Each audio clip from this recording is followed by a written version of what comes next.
每個人喺人生經歷低谷嘅時候，都會覺得好難能夠有人真正明白自己嘅苦楚，或者你而家正處於艱難或者辛苦嘅時刻。今日我想同你分享兩個故事，可能會令你感受到嗰份共鳴同力量。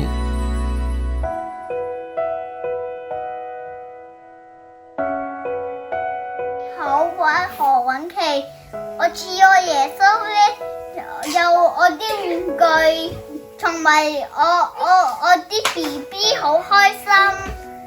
亞氏保加症令韻琪嘅世界與眾不同，生活充滿挑戰，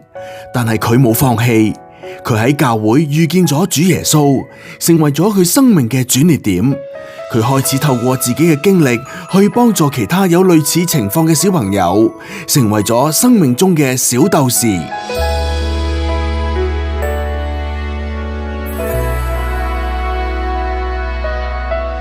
一群癌症患者同康復者喺抗癌呢條艱難嘅道路上彼此扶持，佢哋從未向病痛妥協，縱然喺病患中，小組成員依然堅持帶住主耶穌所賜嘅喜樂，將盼望同真正嘅喜樂帶俾身邊嘅人，喺最有需要嘅時候成為咗別人嘅幫助者。呢班生命嘅鬥士講俾我哋知，絕處仍然會逢生。漆黑嘅夜空正係星星閃亮嘅舞台，因為佢哋都尋見光。耶穌說：我就是世界的光，跟從我的人絕不會在黑暗裏行走，卻要得到生命的光。一路走着，一路走在生命之中，一直失望，一樣不斷希望之中，請相信，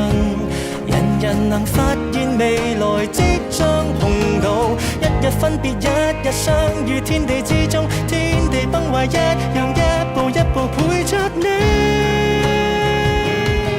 從不怕迷路，一剎漆黑有幾剎光輝未到，閉上眼睛可看到。親愛嘅朋友，如果你而家正處於難處中，主耶穌能夠明白你，亦都能夠幫助你。你願意將自己交託俾主，去尋找嗰份真正嘅答案同埋出路嗎？